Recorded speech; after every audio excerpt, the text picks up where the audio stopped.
আপনাদের সামনে হাজির হলাম। এখন শুনবেন সংবাদ শিরোনাম। সারা দেশে জামায়াতের অকল্পনীয় গণজোয়ার, ট্রেন লঞ্চে স্লোগান দেখে হতবাক পুরো দেশ, আম ছালা সব হারানো পথে বিএনপি। তারেক রহমানের ভোট কেন্দ্র দখলের চাঞ্চল্য তথ্য ফাঁস, জামায়াতের অকল্পনীয় গণজোয়ার, বিএনপির ভয়ঙ্কর পথে হাঁটার পরিকল্পনা। নির্বাচন পর্যবেক্ষণে ঢাকায় ৩৯৪ বিদেশি পর্যবেক্ষক ও ১৯৭ সাংবাদিক আগমন করেছেন।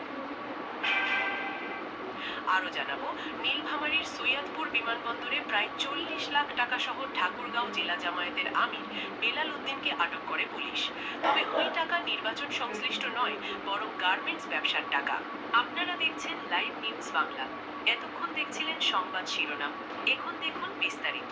ঘড়ির কাঁটা বলছে নির্বাচনের আর মাত্র ২৪ ঘন্টারও কম সময় বাকি।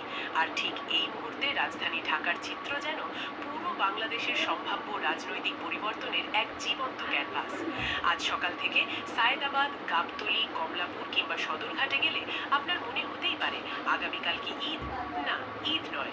তবে গত ১.৫ দশকের ভয়ের সংস্কৃতি পেরিয়ে মানুষ এবার ভোটকে ঈদের চেয়েও বড় এক উৎসবে পরিণত করেছে। সবচেয়ে বিস্ময়কর দৃশ্য, টার্মিনালে টার্মিনালে দাঁড়িপাল্লার স্লোগান। যে প্রতীকটি গত ১৫ বছর ধরে অনেকটাই কোণঠাসা বা নিষিদ্ধের মতো ছিল, আজ হাজারো মানুষের মুখে সেই প্রতীকের উচ্চারণ। এটি কি নিছক আবেগ, নাকি ব্যালটের মাধ্যমে পরিবর্তনের এক আগাম বার্তা? সরজমিনে দেখা গেছে, সায়েদাবাদ বা গাবতলীতে বাড়িমুখো মানুষের চোখে মুখে ক্লান্তির চেয়ে বেশি উচ্ছ্বাস, এক ধরনের দীপ্তি, যাকে অনেকে বলেন লিবারেশন ইউফোরিয়া বা মুক্তির আনন্দ। একটি সংবাদ সূত্রে ব্যাংকার আবিদ আজমের বক্তব্য শোনা গেছে।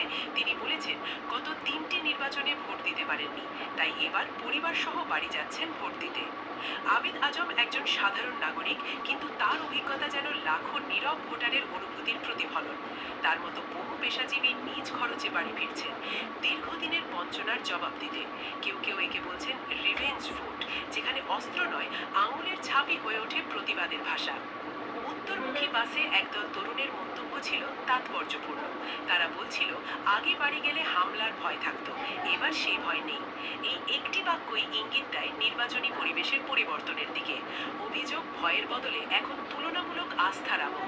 হটলাইন চালু, সহায়তার উদ্যোগ, এই সবই ভোটারদের বাড়ি ফেরায় উৎসাহিত করছে।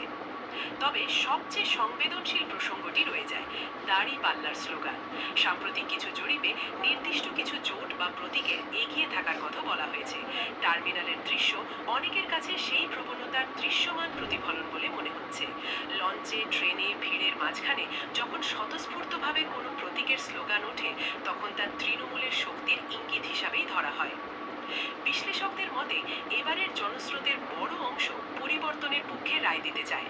ঢাকায় তরুণ নেতৃত্বের উত্থান কিংবা বিভিন্ন অঞ্চলে নতুন প্রার্থীদের উপস্থিতি, সব মিলিয়ে ভোটারদের মধ্যে গতানুগতিক রাজনীতির বাইরে নতুন কিছু দেখার আকাঙ্ক্ষা স্পষ্ট।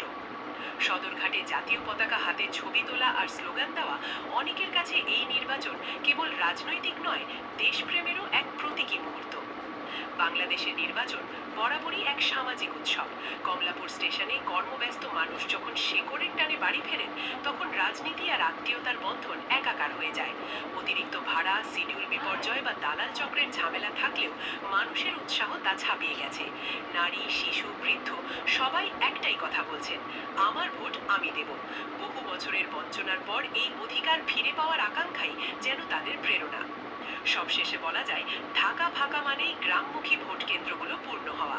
যদি লাখো মানুষ আগামীকাল সকালে লাইনে দাঁড়ান, তবে উচ্চ ভোটার উপস্থিতি অনিবার্য। আর সেই উপস্থিতিই হতে পারে এই নির্বাচনের সবচেয়ে বড় বার্তা। তবে একটি প্রশ্ন থেকেই যায়, বাড়ি ফেরা মানুষের স্লোগান কি সত্যিই কোনো এক দলের বিজয়ের ইঙ্গিত, নাকি এটি কেবল পরিবর্তনের প্রত্যাশার বহিঃপ্রকাশ? চূড়ান্ত উত্তর দেবে ব্যালট বাক্সই।